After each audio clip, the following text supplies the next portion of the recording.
vous retrouver. Thierry Messant, je sais que vous l'attendez avec impatience. On va faire encore une fois une chronique quinzomadaire qui va agacer tout le monde. D'abord parce que je vais beaucoup interrompre Thierry Messant et donc je vous annonce par avance que je vire tous ceux qui me disent vous l'interrompez trop. Deux, on va parler de façon débridée parce que nous vivons une accélération de l'histoire et une période très particulière. Et on va essayer de la passer en revue de façon stratosphérique mais en même temps précise et rigoureuse.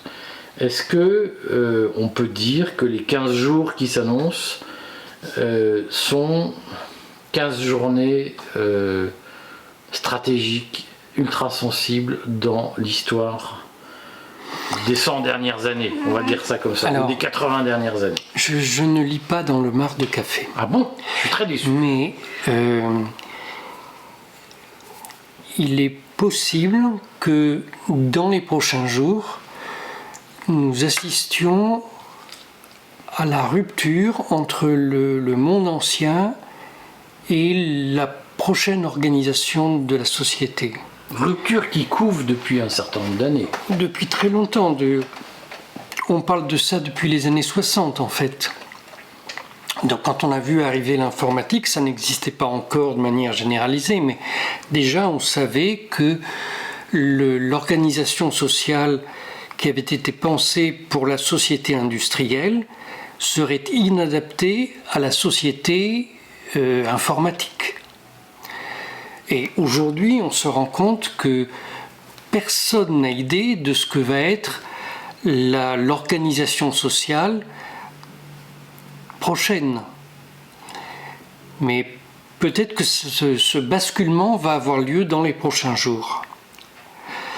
Alors pourquoi je dis ça? D'abord parce que la puissance politique la plus importante dans le monde a, je pense, déjà rendu son dernier soupir. C'est laquelle? Les États-Unis.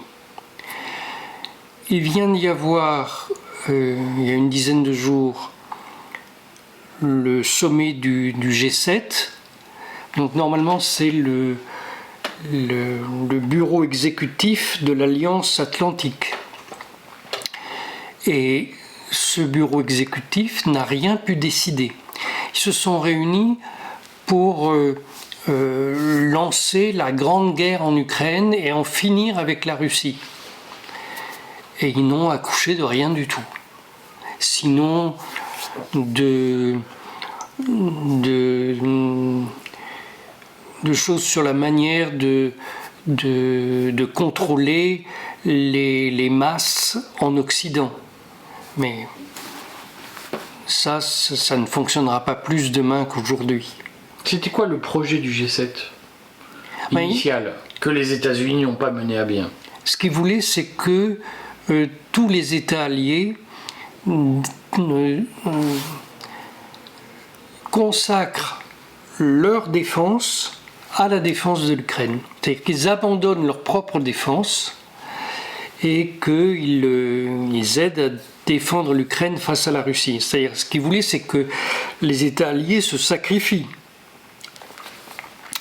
La deuxième grande réunion qui a eu lieu, c'est en Suisse, une conférence internationale pour la paix en Ukraine. Vous allez dire c'est paradoxal, mais ce qu'ils appelaient la paix en Ukraine, c'était en fait la fin de la Russie.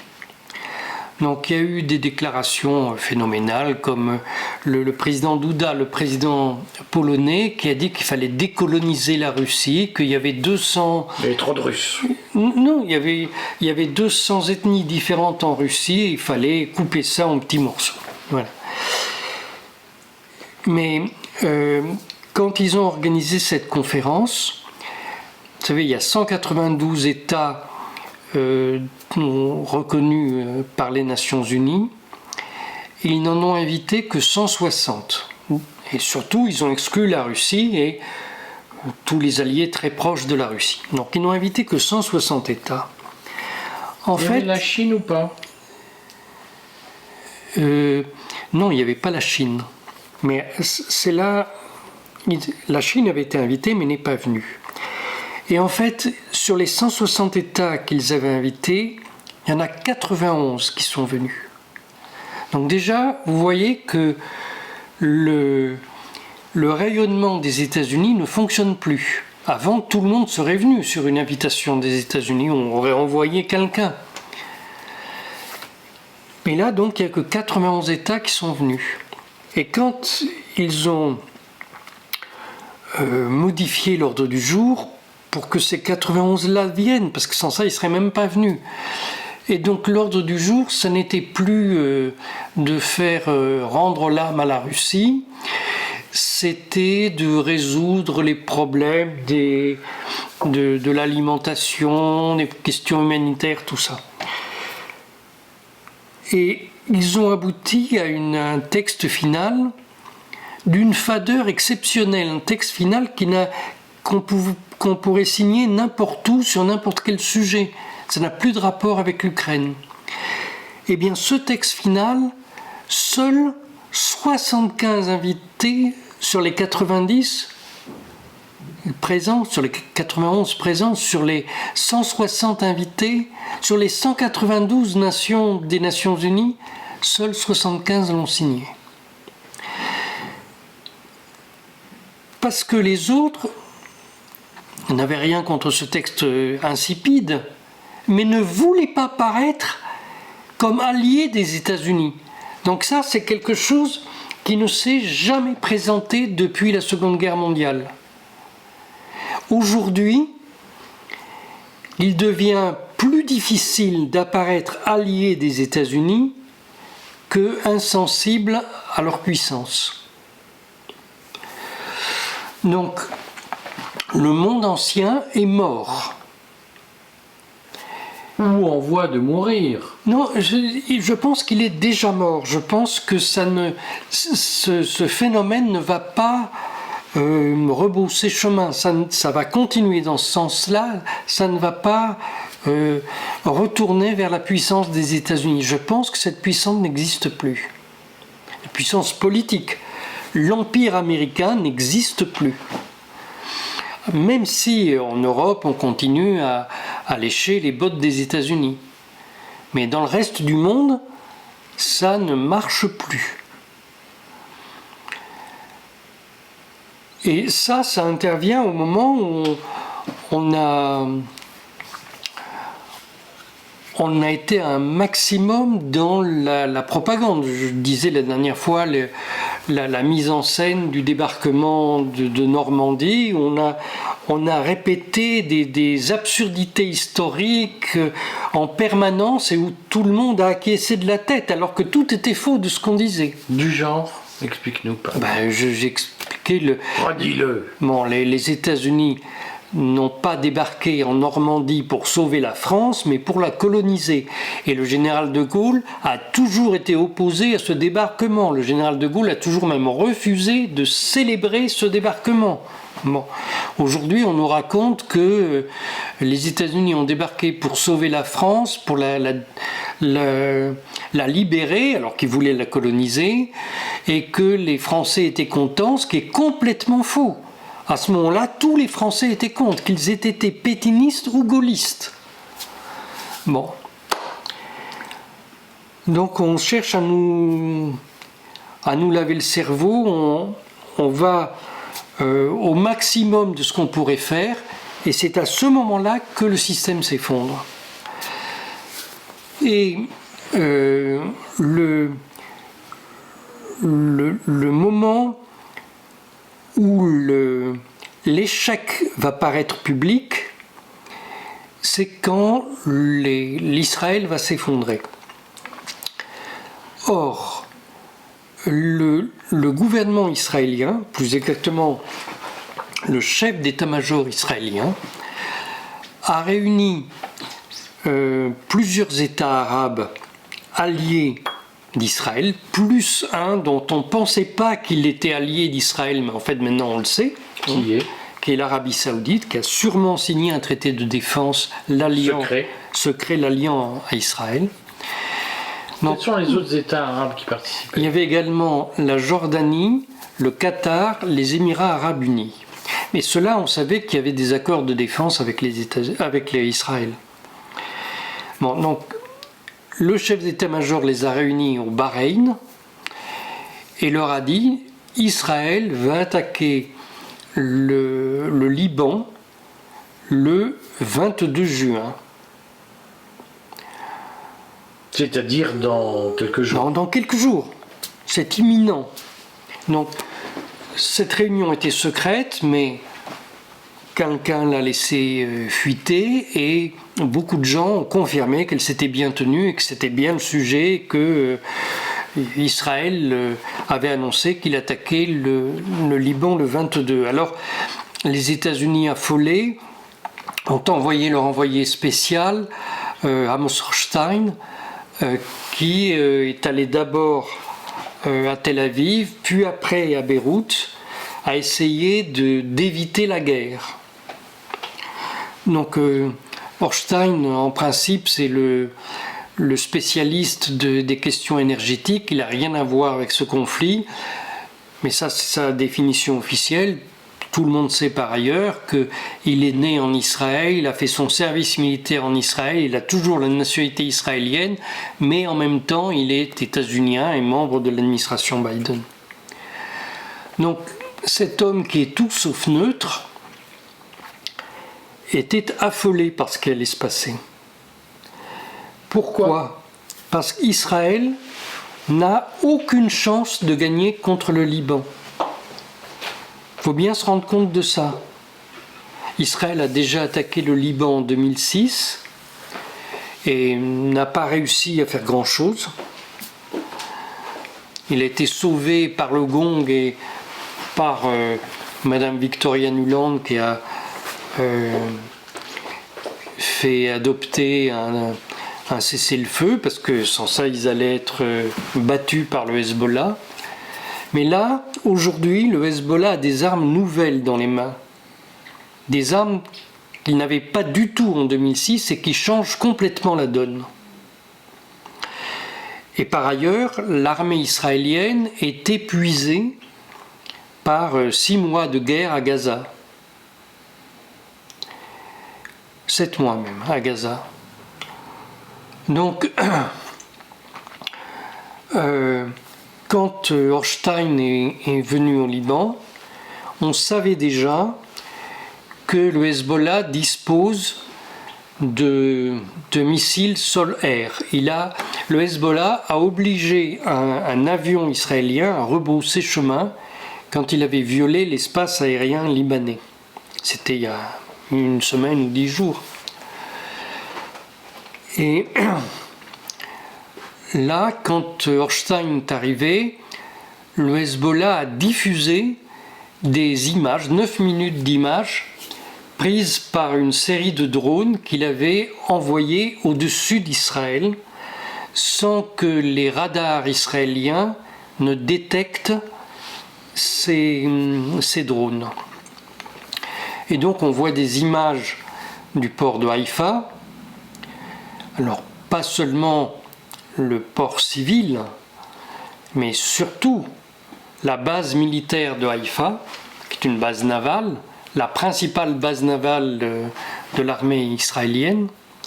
Et on voit également des images de l'usine de Raphaël, la grande société de fabrique d'armes israélienne.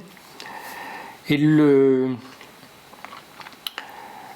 Hezbollah a filmé les endroits où étaient fabriqués ici les contre-missiles israéliens, là les éléments du dôme de fer. Donc voilà, on sait que aujourd'hui le Hezbollah est en capacité de détruire des éléments du dôme de fer, des éléments très importants de l'industrie de défense et du système de défense israélien. Il y a quelques jours,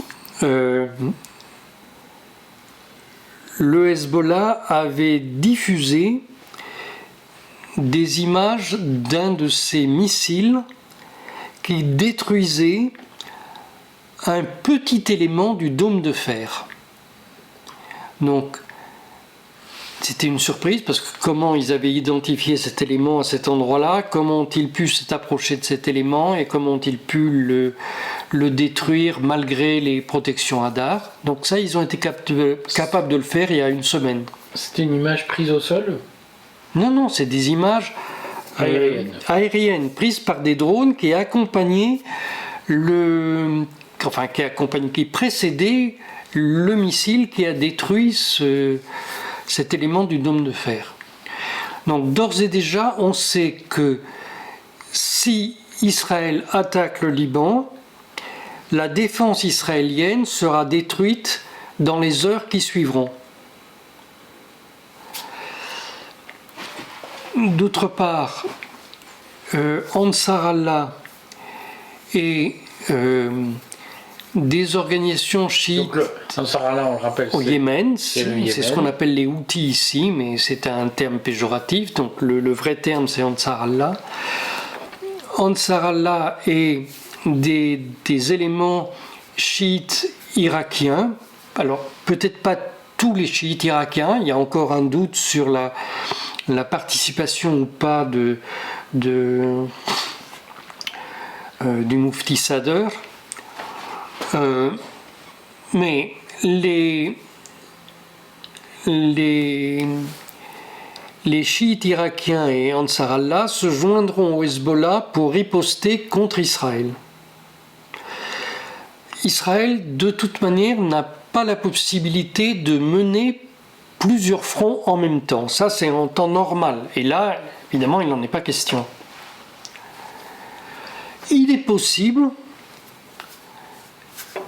que des éléments militaires syriens se joignent à cette guerre, mais ça n'est pas décidé pour le moment. En tout cas, c'est clair, s'il y a une guerre entre Israël et le Liban, la population israélienne va autant souffrir que la population libanaise, et l'existence, la poursuite de l'État d'Israël sera en jeu. Alors, pourquoi Benjamin Netanyahou a-t-il autorisé cette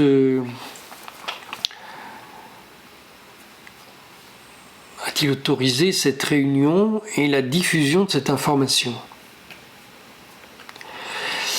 Donc il n'y a qu'une réponse. En fait, il cherche à exercer une pression sur les États-Unis en disant « retenez-moi ou je fais un malheur ». Et les États-Unis ont voulu le retenir. Mais lui espère en échange avoir la capacité de détruire totalement la population arabe de Palestine. Alors, attends, qu'on mesure bien, parce que ce que tu nous dis, c'est que la contrepartie à la non-attaque du Liban Sud, c'est la purification ethnique totale de Gaza. De Gaza et de la Cisjordanie et peut-être même de la partie actuelle de l'État d'Israël. Mais comment matériellement il serait possible de faire disparaître plusieurs millions de personnes, puisque Gaza c'est globalement 2 millions de personnes, la Cisjordanie c'est 1,5 million, 2 millions. Comment on fait pour faire disparaître autant de gens? Eh bien, on commence à en massacrer et on ouvre les frontières pour que les survivants s'enfuient. Qu'est-ce qui te permet de dire que Netanyahou propose ce deal, qui est un deal monstrueux, enfin, digne du nazisme? Alors,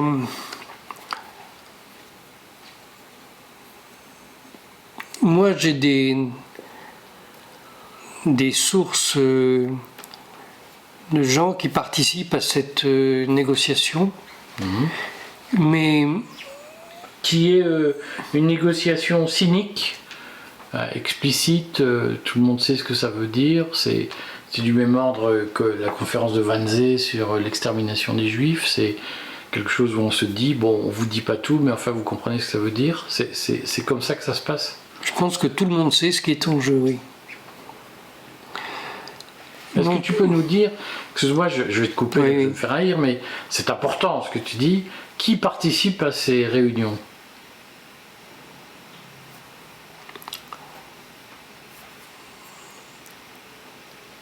Alors, je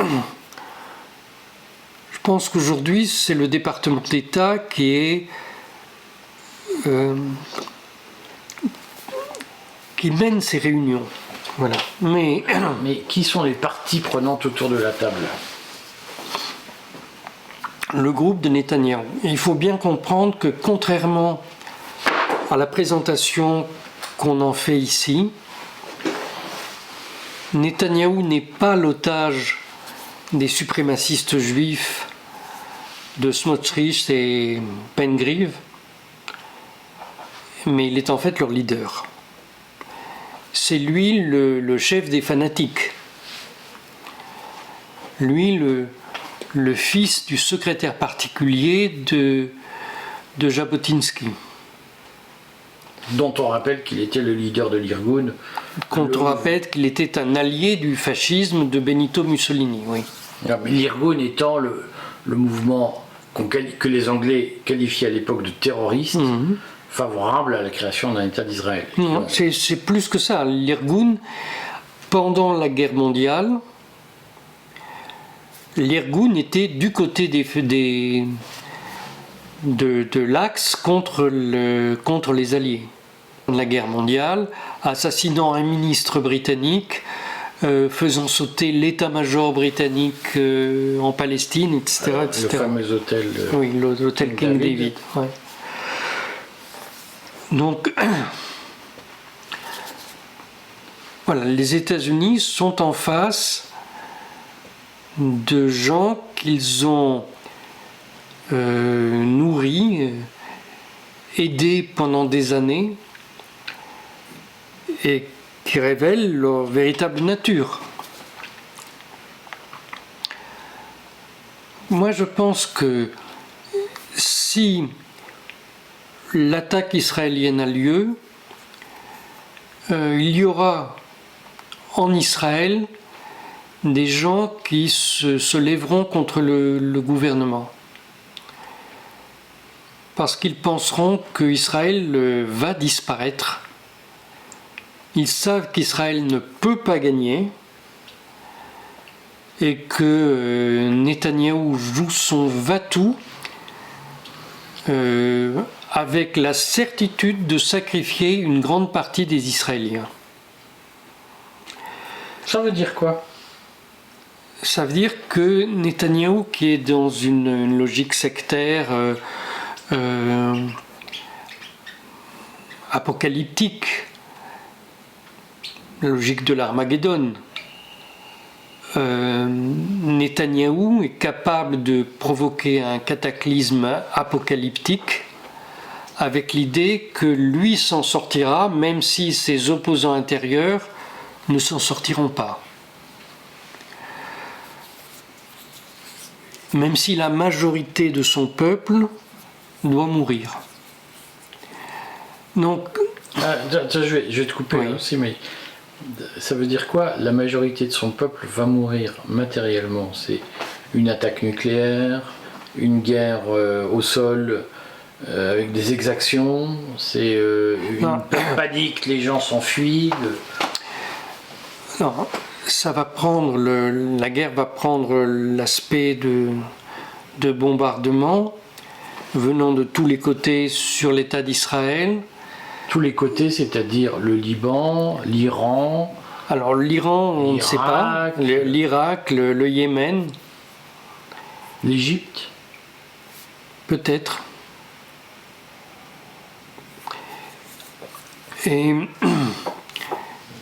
au moment où il y aura ça, évidemment, la population arabe dans l'ensemble de la Palestine mandataire, c'est-à-dire y compris ce qu'on appelle aujourd'hui l'État d'Israël, la population arabe va se révolter, donc il y aura des actions au sol en même temps. Alors, je te coupe là aussi, Oui. c'est pour que les gens comprennent. Déjà, Palestine mandataire, bon, toi et moi, on sait ce que ça veut dire, mais que désigne l'expression Palestine mandataire qui n'est pas politiquement neutre? Ça désigne aujourd'hui ce qu'on appelle l'État d'Israël et les territoires palestiniens. C'est cet ensemble Qui, en 1922, on va dire ça comme ça, s'est retrouvé sous mandat britannique au moment du démembrement de l'Empire ottoman. C'est-à-dire l'État pré-israélien, d'une certaine façon, ce que certains ont appelé. Non, c'est pas l'État pré-israélien, c'était... Je sens que j'ai touché une corde là. Non, mais c'était un territoire ottoman qui a été placé sous la responsabilité du Royaume-Uni par la SDN. Société des Nations. La Société des Nations, prédécesseur de l'ONU. Mais je crois l'avoir expliqué.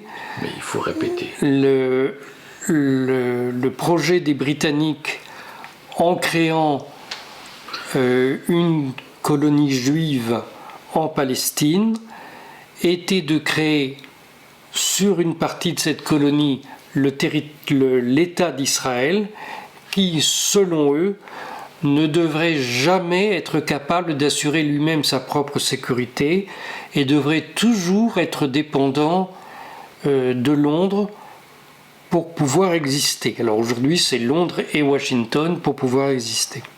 Et donc ce qui va se jouer dans les prochains jours. Qu'est-ce qu'on appelle le Yishuv? C'est quoi la différence entre le Yishuv et le foyer national juif? Alors, le Yishuv, c'est la population. 60 000 habitants. Juive en Palestine pendant cette période. Donc c'est cette communauté. L'idée du foyer national juif, c'est que cette communauté se doterait d'institutions politiques pouvant déboucher sur un État indépendant. Communauté agrandie d'immigrants, notamment des juifs olim, comme on disait, c'est-à-dire de juifs d'Europe de l'Est faisant leur aliyah, leur immigration vers la Palestine, et qui venaient grossir les rangs, parfois de façon très polémique, avec le Yishuv, puisque les juifs du Yishuv, les 60 000 juifs, n'étaient pas très ouverts à l'idée de la création d'un État juif, il faut le redire. Oui, en fait, ils venaient en Palestine parce que c'était une terre où pour certains, leurs ancêtres avaient habité. Les Olim venaient en Palestine. Voilà, mais donc c'est ça. Alors c'est l'histoire des Ashkénazes et des Séfarades. Mais il y avait déjà pas mal de Séfarades dans ce Yishuv. Donc des gens qui n'ont aucun lien historique avec la Palestine. Donc, ce qui se joue autour de l'État d'Israël, que ce soit l'attaque du Liban ou l'épuration ethnique d'Israël lui-même, qui s'étendrait alors sur l'ensemble des territoires palestiniens. De toute manière, c'est une catastrophe qui se prépare, quelle que soit la solution. Et nous comprenons bien que à l'issue de cette catastrophe, le pouvoir occidental se trouvera détruit en fait, parce que soit c'est directement l'État d'Israël qui va disparaître, soit on va expulser tous les Arabes de cette région et l'Occident apparaîtra de toute manière comme un criminel. Donc c'en est fini de la domination des de l'Occident sur le monde. Ça, c'est terminé. Ceci intervient alors que nous voyons en France une période d'incertitude, que nous voyons le mois prochain, dans 15 jours, l'Union européenne sera, le Conseil des chefs d'État et de gouvernement européens sera présidé par la Hongrie, qui est opposée à la guerre occidentale en Ukraine. J'allais dire contre l'Ukraine parce que c'est contre les Ukrainiens en fait, hein. Avec eux mais contre eux.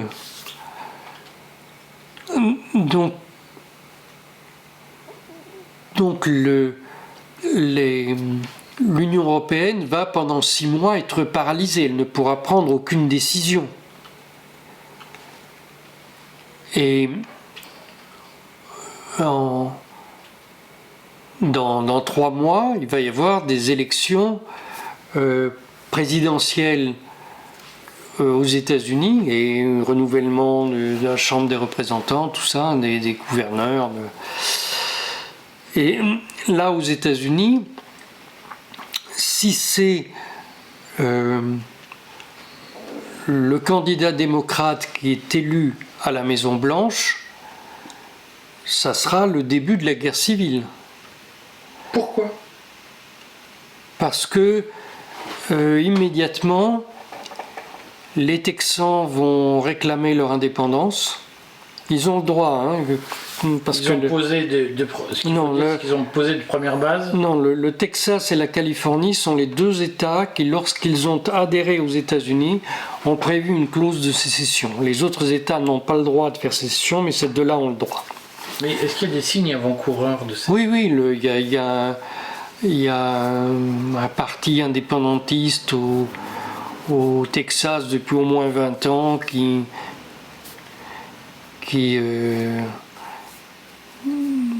s'est largement développé. Et si les démocrates doivent à nouveau être à la Maison-Blanche, c'est sûr qu'il y aura un très fort mouvement indépendantiste au Texas.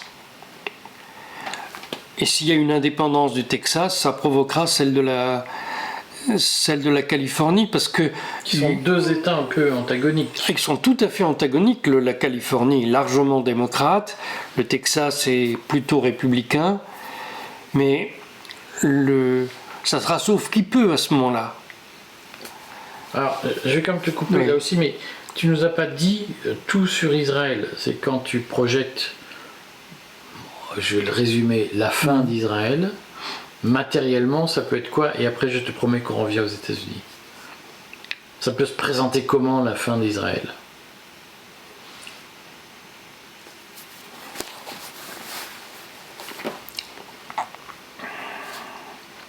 Ça peut se présenter par le fait que les institutions politiques en Israël vont disparaître. Pour quelle raison? À la fois pour une raison intérieure et sous l'effet de la guerre. Mais est-ce que tu imagines, d'une façon ou d'une autre, une défaite militaire israélienne? J'en suis certain, il y aura une défaite militaire israélienne. Sous l'effet de bombardements qui rendrait le pays impraticable, tout simplement. C'est-à-dire qu'il y aurait eu une espèce d'écrasement aérien d'Israël sous l'effet des bombes, et qu'un jour on se lève et il n'y a plus rien. Non, j'envisage pas ça. Je pense que il y aura un écrasement aérien, mais il restera beaucoup de choses debout. Je pense pas du tout qu'on va... C'est pas le bombardement de Dresde. Non, pas du tout, pas du tout. Mais la population israélienne va fuir. Et d'ailleurs, déjà, dans les derniers jours, vous avez un accroissement considérable des gens qui vont s'installer à l'étranger. C'est la chute de Jérusalem face à Soliman le Magnifique, Oui, sous les croisés. oui. Oui, c'est ça. Bon, on va pas dire, parce qu'on n'est pas cynique, qu'on prend les paris, mais pour toi, c'est quelque chose c'est une hypothèse plausible dans les semaines qui viennent. Ah, c'est très plausible. La seule chose qui peut éviter ça, c'est que Netanyahou recule. Mais pour le moment, je ne l'ai pas vu reculer à aucun moment. J'ai vu négocier parfois, mais je ne l'ai jamais vu reculer.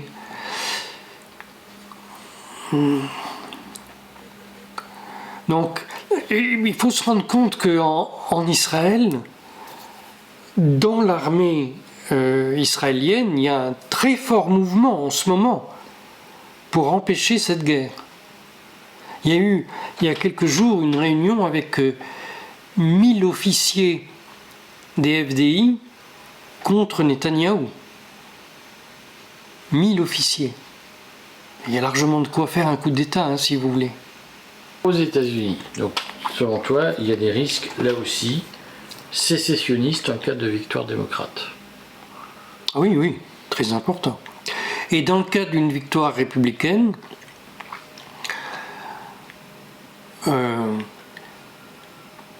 personne ne sait ce que fera Donald Trump. D'ailleurs, lui-même le sait-il.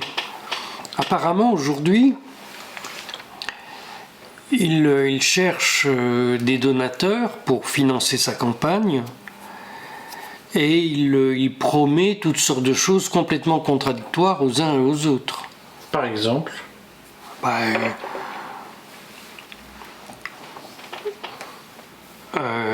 par exemple, face à Israël, il n'y a pas très longtemps, il disait qu'il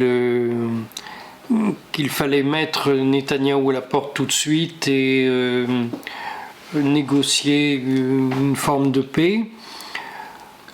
Aujourd'hui, apparemment il a obtenu des fonds considérables de la veuve de Sheldon Adelson, qui était un casinotier, un milliardaire très riche qui a financé la première campagne électorale de Trump. Et donc cette dame lui a apparemment donné une somme phénoménale pour qu'il défende Israël. Donc il s'est engagé auprès de cette dame, mais il ne s'est pas engagé publiquement. Alors qu'est-ce qu'il va faire ? De la même manière, il discute avec des chefs d'entreprise et il leur dit... Enfin, au début, il disait qu'il était contre les importations de Chine. Et aujourd'hui, selon les chefs d'entreprise, il leur dit qu'il faut ou non avoir des relations commerciales avec la Chine. Donc, qu'est-ce qu'il va faire ? Manifestement, il va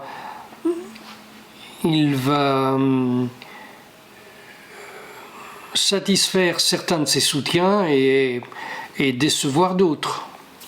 Est-ce qu'on touche aux limites de Trump ? Non, je pense qu'on touche aux limites de ce système qui fait que pour être élu, il faut d'abord ramasser de l'argent avant d'être élu. Et tout s'achète et tout se vend dans ce pays. Donc les élus sont à vendre avant leur élection, ils sont à vendre. Puis on peut aussi après. Comme en France. En France, c'est moins marqué. Mais on voit bien avec les alliances qui se forment aujourd'hui que certains élus, au sein d'une alliance, aujourd'hui disent le contraire de ce qu'ils disaient la veille hors de cette alliance. Donc ça, c'est pas qu'ils ont changé d'avis brutalement.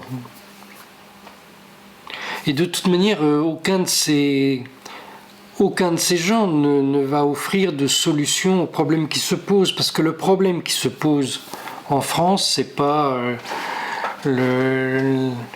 la question du pouvoir d'achat, la question de l'emploi, la question de l'armée, la question... C'est pas du tout ça. Tout ça, c'est pour la vision américaine. Qu'est-ce que tu peux nous dire des questions françaises, puisqu'on ne s'est pas vu depuis que l'Assemblée nationale a été dissoute. Est-ce que tu penses qu'il y a un impact particulier de cette dissolution après les élections européennes, qui sont des élections un peu en trompe-l'œil, puisque même s'il y a une poussée populiste, nationaliste, souverainiste, on l'appelle comme on veut, il y a une stabilité au fond de la majorité au sein du Parlement européen. Et en France, il y a un séisme très français au fond, qui est une dissolution que j'allais dire très bonapartiste de l'Assemblée nationale par Macron. Ça ressemble au retour de l'île d'Elbe, on rejette les dés et on retente sa chance. Qu'est-ce que ça t'inspire ? Moi, je ne pense pas que ce soit Emmanuel Macron qui ait décidé cette dissolution. Je pense que ça a été décidé par les gens qui sponsorisent M. Macron, mais pas par lui-même. Ça, c'est très complot. Qu'est-ce que ça veut dire au juste ?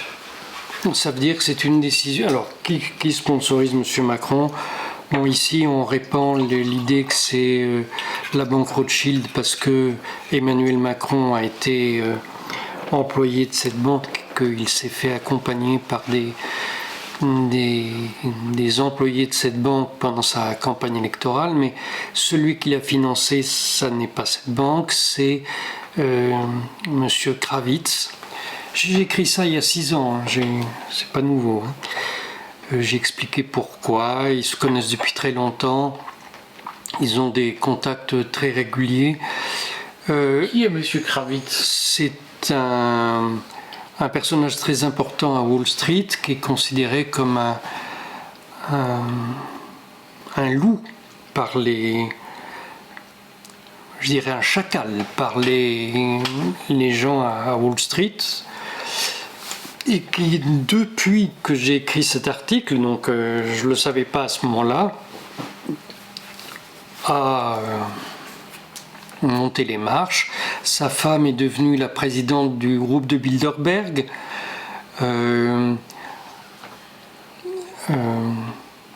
Xavier Niel est devenu administrateur de son fonds de pension aux États-Unis. Et c'est pas un hasard. Bon, Xavier Niel a soutenu la campagne d'Emmanuel Macron, mais il l'a soutenu en tant que fondateur de Free, en tant que spécialiste de l'informatique. Je pense qu'il a fait en France ce que Cambridge Analytica a fait aux États-Unis, au Royaume-Uni, au Canada et en Inde et dans plein d'autres pays. C'est-à-dire qu'il a utilisé les données dont il disposait pour cibler des messages aux électeurs français en connaissant à l'avance les choses qui les préoccupent. Donc des messages qui ont pu les toucher et faire qu'ils votent pour Emmanuel Macron, qui est quelqu'un dont le programme, quand on le regarde rétrospectivement, était complètement nul en 2002 et 2012 et auquel 2017. Macron a été élu en 2017. En 2017, voilà. Donc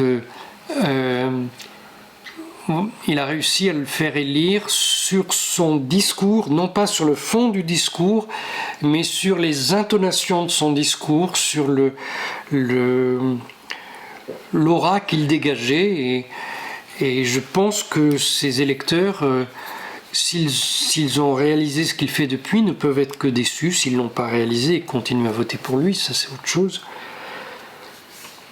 C'est mélangé à ma connaissance. Bon, c'est mélangé. Mais donc voilà, Xavier est devenu administrateur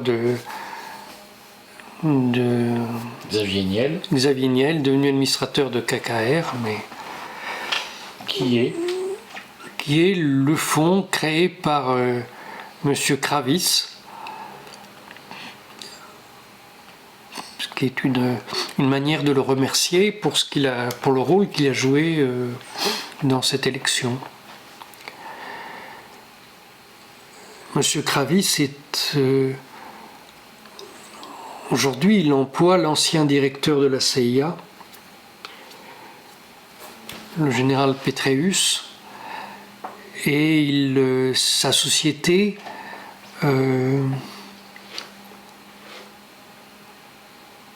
prolonge les actions de la CIA dans bien des domaines. Voilà, donc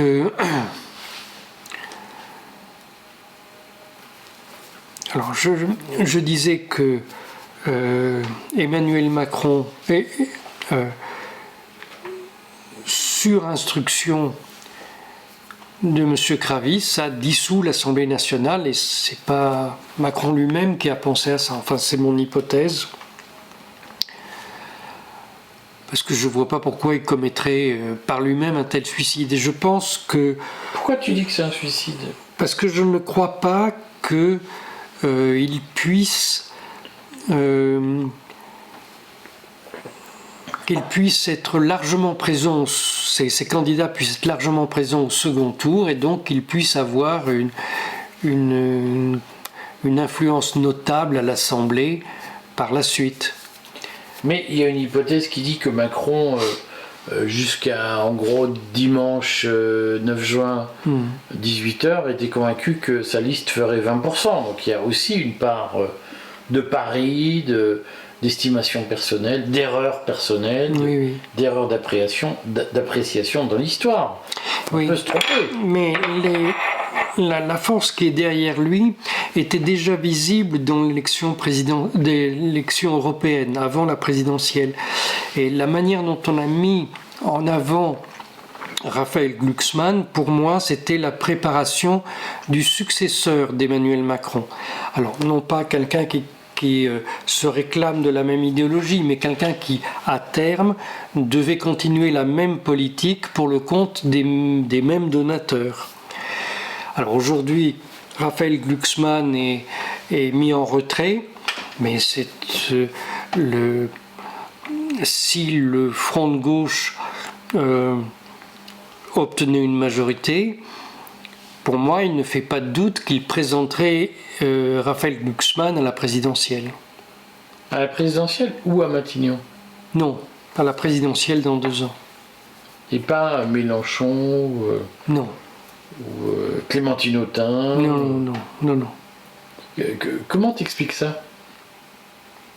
Comment j'explique que tous ces gens-là se fassent avoir de cette manière? Parce que d'une manière générale, les élites politiques en général et les élites politiques du Front de gauche en particulier n'ont plus de rapport avec la réalité. Donc ils défendent des principes qui avaient leur raison d'être au XIXe siècle, mais qui n'ont aucune réalité aujourd'hui. Et alors dans le cas du Front de gauche, c'est particulièrement visible.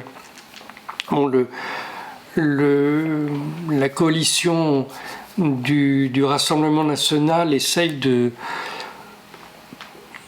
d'être plus en accord avec la réalité, bien qu'il en soit très loin, mais le Front de gauche, lui, n'a aucune attache dans la réalité.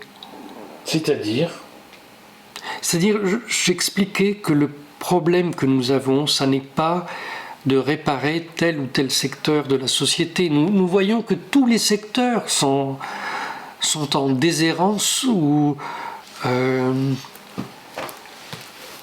rien ne fonctionne en fait. Nous sommes face à un changement d'air. Un changement comme ça, nous n'en avons pas connu dans ce pays depuis 2 siècles et demi. C'était à la Révolution française, on est passé d'un système avec 3 ordres, la noblesse, le clergé, le tiers-état, à un système égalitaire. Donc, pendant 10 ans, ça a été tout a chaviré en France. Il y a eu le meilleur et le pire pendant 10 ans. Et après, il a fallu un siècle pour que ça se stabilise. Et tu penses que nous sommes à l'aube d'une ère identique? Absolument. Le bouleversement systémique. Absolument, absolument. Et je pense que c'est maintenant que ça va se jouer.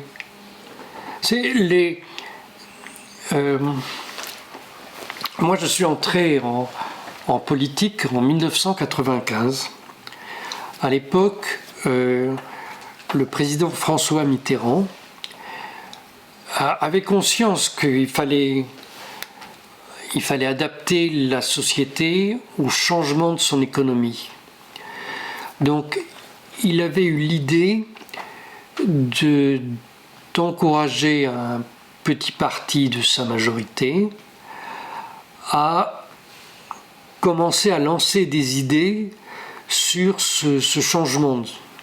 C'était le PRG. Alors, c'était les radicaux de gauche. Aussi appelé PRG. Appelé PRG. Et il avait il avait convaincu Bernard Tapie de venir être tête de liste pour le PRG aux élections européennes. Bon, et il avait souhaité que je sois avec Bernard Tapie. Alors je ne me suis pas présenté aux élections européennes. J'étais persuadé que je n'étais pas capable d'être député. Aujourd'hui ça me fait rire, mais bon. On a les problèmes qu'on peut. On a les problèmes qu'on peut, mais donc j'ai passé 3 mois à écrire des notes pour Bernard Tapie, pour lui expliquer les problèmes de la société française et proposer des solutions. Bon, j'ai été fasciné par ce personnage avec lequel j'étais très mal à l'aise, mais... Pourquoi? Comment ça, pourquoi tu étais mal à l'aise avec lui? Quand je le croisais, j'avais la chair de poule, j'avais les poils qui se hérissaient. Voilà. Je ne sais pas pourquoi, hein, mais c'était physique. Mais il avait un charisme. J'étais fasciné par son charisme, oui. Sa capacité à tout oser. Non, pas seulement. Ce qui m'a fasciné chez lui, c'est que je lui donnais une note et le lendemain, je le voyais à la télévision parler du contenu de cette note et j'avais l'impression qu'il m'expliquait ce qu'il y avait dedans. Comme s'il avait toujours su ce qu'il y avait dedans. C'était une force. Mais c'était fabuleux, c'est incroyable. Il assimilait les choses et les assimilait vraiment en profondeur. Je n'ai jamais trouvé ça nulle part ailleurs. C'est vraiment quelqu'un d'exceptionnel. Bon, et pendant 1 an, il a eu des idées. Il a vraiment fait avancer la société française. Mais au bout d'1 an, il nous a trahis. Alors, il nous a trahis quand Mitterrand était malade et que lui, il avait des problèmes financiers, juridico-financiers, judiciaires. Bon, enfin bref. Donc l'histoire s'est vite arrêtée. Mais de cette période, je retiens que... Est-ce que tu penses qu'il aurait été un bon président de la République? Je pense qu'il était capable d'être un bon président. Je ne sais pas s'il l'aurait été, vu qu'au bout d'1 an, il nous a trahis. Donc il nous aurait peut-être trahis immédiatement. Je ne peux pas dire. La trahison est un peu une espèce de ritournelle ou de règle en politique, de passage obligé. Mais là, c'était pour des raisons... c'était pas des raisons politiques, c'était... Bon, enfin bref. Il aurait été capable. Oui, il aurait été capable. Mais ça, c'était il y a 30 ans. Donc, pendant 30 ans, nous avons laissé les problèmes empirer, se superposer les uns aux autres. Maintenant, c'est inextricable. Maintenant, évidemment, il va falloir tout renverser pour que ça reparte. En quoi est-ce gênant? C'est gênant par le fait que ça va faire beaucoup de dégâts. Que des gens qui ne demandaient rien, des gens de bonne volonté, vont se retrouver tout d'un coup victimes de ce renversement. Parce que nous n'avons pas été capables de le mener au fur et à mesure. Et ce qui se passe en France, si ça commence en France, ça aura des répercussions sur tout le continent. Vous savez, ce changement, donc ça fait 30 ans que nous on a essayé de le changer, de l'amorcer, mais je pense que les premiers livres sur la nécessité de ce changement, ils datent des années 70. Donc tout le monde voyait le problème arriver. Et c'est un phénomène que l'on voit dans tout l'Occident, c'est-à-dire dans tous les États qui ont été les maîtres du monde à un moment donné. Sauf un. Sauf un. Oui, la Russie. Parce que quand l'Union soviétique s'est effondrée, elle s'est vraiment effondrée, c'est un cataclysme dont on n'a pas conscience aujourd'hui en France, mais sous Yeltsin, les soviétiques puis russes ont vécu un effondrement économique, sanitaire, militaire considérable. Du jour au lendemain, ils n'avaient plus rien. L'espérance de vie des Russes a été diminuée de 20 ans en 6 mois, je crois, quelque chose comme ça. Donc, mais ils s'en sont sortis. Voilà, mais ils s'en sont sortis tels qu'ils l'ont imaginé, avec leur culture, avec leur histoire. Donc aujourd'hui, ils n'ont plus, c'est le seul État développé de culture occidentale qui n'ait plus besoin de faire ce changement d'air, même s'ils ont encore des choses à améliorer évidemment, mais ils n'ont plus ce besoin. Leur société est déjà redéfinie, pas la nôtre. Nous sommes intellectuellement à l'ancienne époque, tandis qu'eux sont déjà à la nouvelle. Oui, mais on va faire mieux, on va clarifier, on va expliquer. Mais peut-être qu'on va faire mieux. De toute manière, on fera pour nous, pas pour eux. On fera selon nos propres intérêts. Mais on va passer par le même genre de catastrophe que ce qu'ils ont connu, plus important encore, parce que ça arrive beaucoup plus tard. Oui, mais tu es très pessimiste parce que tu es angoissé de nature, mais oui. Sur le fond, le peuple français a vécu de nombreuses nouvelles donnes, de nombreux battages de cartes. On va s'en sortir. Mais il n'y a pas de doute qu'on s'en sortira. Je n'ai pas de doute de ça. Parce que ce qui m'angoisse, c'est l'idée que des millions de gens vont tout d'un coup se retrouver exclus et appauvris, c'est ça. Mais on ne sait pas qui ce sera. On ne sait pas qui ce sera. Peut-être les premiers seront les derniers, et les derniers seront les premiers. Voilà, mais il y aura une certaine injustice à ce moment-là. Et tu n'aimes pas ça? Non, je n'aime pas ça. Vous savez comme il est sympa, comme le camarade Thierry. Bon, écoute, Thierry, on va revenir après se reverra après le deuxième tour des législatives, si tu es là début juillet. Mais je pense que ça en vaut la peine parce que le commentaire est attendu et on tirera les leçons. Donc moi, je parie personnellement pour une victoire du Front Populaire, mais à majorité relative, et une deuxième place au Rassemblement National. Est-ce que tu peux nous dire, toi, sur quoi tu paries, sachant que ce sont des paris, donc c'est très incertain et personne ne sait. Ça n'engage que des sentiments personnels. Oui, mais je n'aurai idée de ça qu'à l'issue du premier tour. Bon, je n'ai pas de doute qu'au premier tour, le bloc macroniste sera balayé. Mais ce que nous appelons de nos voeux, je le précise, puisque comme tu sais, je me présente sur une liste en alliance avec l'Alliance centriste. Certains me disent, est-ce que vous allez appeler à voter Macron? Je leur dis non, nous n'appellerons pas à voter Macron. Et deux, je souhaite la défaite, lapsus révélateur, mais totalement innocent, je souhaite la défaite du camp macroniste et je pense qu'il faut profondément renouveler la gouvernance de la société française. Deuxième tour, il y aura surtout des oppositions entre des gens se disant de droite et des gens se disant de gauche, même si je pense que ces clivages n'ont aucun rapport avec la réalité actuelle.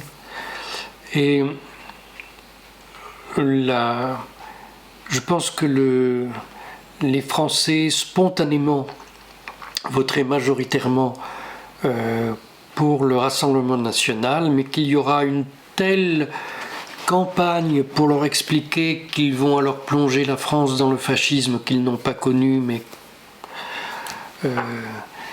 qu'ils imaginent comme la croque-mitaine. Donc certains voteront pour le front de gauche et je n'ai pas idée de l'impact de cette campagne. Peut-être que le front de gauche l'emportera au deuxième tour, peut-être pas, je ne sais pas. J'attendrai ce moment-là pour le savoir. On se donne rendez-vous dans le mercredi. Alors en plus, je vais tout te dire parce que j'ai un obstacle personnel puisque ma fille fait une compétition nationale d'équitation ce mercredi-là. Ne t'en réjouis pas, c'est très compliqué. Donc, je vais m'organiser quand même pour venir t'interviewer ce jour-là et on se donne rendez-vous dans la semaine du 7 juillet pour alors ce sera peut-être pas le mercredi, j'espère que nos lecteurs qui t'attendent avec impatience, je le sais, me pardonneront, ce sera peut-être le jeudi si tu le peux, mais je ne serai pas très loin de là où tu habites. On se donnera rendez-vous dans cette semaine-là pour faire une analyse complète de cet événement historique. C'est quand même un événement historique, cette élection législative anticipée. Absolument. Nous pouvons repousser cette échéance. Hein. On peut faire une chambre ingouvernable pendant 2 ans. Mais à un moment, il faut franchir le pas. Les Français sont mis au pied du mur.